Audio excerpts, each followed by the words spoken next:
BRS working president KTR పై కేంద్ర మంత్రి బండి సంజయ్ ఆగ్రహం వ్యక్తం చేశారు. సిరిసిల్ల అభివృద్ధి నిధులపై కేటీఆర్ చర్చకు సిద్ధమా అని సవాల్ చేశారు. తాను తండ్రి పేరు చెప్పుకుని రాజకీయాల్లోకి రాలేదని అన్నారు. కేటీఆర్ 10 ఏళ్లు అధికారంలో ఉండి తనపై వేల కేసులు పెట్టించాడని, ఇప్పుడు నోటీసులు పంపిస్తున్నాడని మండిపడ్డారు. కేటీఆర్ చేసిన అరాచకాలు, నీచ పనులన్నీ బయటపెడతానని అన్నారు. తన జోలికి వస్తే కేటీఆర్ బతుకు రోడ్డుకి ఈడుస్తానంటూ ధ్వజమెత్తారు. వీళ్ళందరి మీద కేసులు పెట్టినాక కేటీఆర్ అప్పుడేమో పోలీస్ కేసు పెట్టి నా మీద, ఇప్పుడేమో లీగల్ నోటీస్ ఇస్తాడు. ఇంకా నన్ను వేధించుడు పనిచేయాలని చెప్పినా నేను మా అయ్య పేరు చెప్పి రాజకీయాలకు రాలే, మా తాత పేరు చెప్పి రాజకీయాలు రాలే, మా నాన్నమ్మ పేరు చెప్పి రాజకీయాలు రాలే. నేను బాగా ఈ కరీంనగర్ జిల్లాలో దేశం ధర్మం సమాజం అనే ఒక నినాదంతో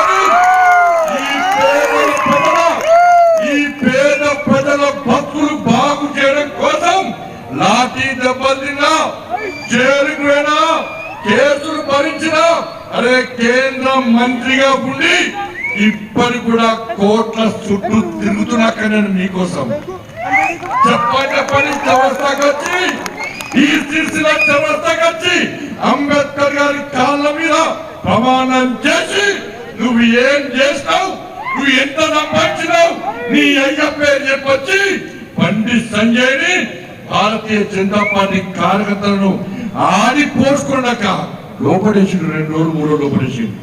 ఎంత రాజకమా పోని మమ్మల్ని మళ్ళా చూద్దరు బిడ్డ, నన్ను గిట్ల టార్గెట్ వేసి తిట్టినామనుకో మళ్ళా ఇదే చౌరస్తాకి నేను వస్తా. నీ బండారం మొత్తం ఎడగొట్టా. నీ రాజకీయ బతికేందో, నీ రాజకీయ భవిష్యత్తులో చలో ఈ సిరిసిల్ల గంట వేడిగా తెచ్చుకుందాం. నేను సిద్ధం, నువ్వు సిద్ధమా చెప్పు. నా సవాల్ చేయొచ్చు. నువ్వు ఇక్కడ ఎమ్మెల్యే, నేను ఇక్కడ ఎంపీని.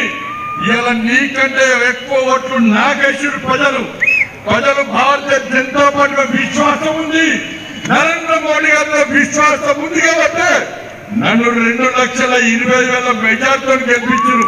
అక్కడ ఉండగా వీళ్ళందరి లోపడేసినాక వీళ్ళందరి మీద కేసులు పెట్టినాక కేటీఆర్ అప్పుడేమో పోలీస్ కేసు పెట్టి నా మీద, ఇప్పుడేమో లీగల్ నోటీస్ ఇస్తాడు. ఇంకా నన్ను వేధించుడు పనిచేయాలని చెప్పినా నేను మా అయ్య పేరు చెప్పి రాజకీయాలకు రాలే, మా తాత పేరు చెప్పి రాజకీయాలు రాలే, మా నాన్నమ్మ పేరు చెప్పి రాజకీయాలు రాలే.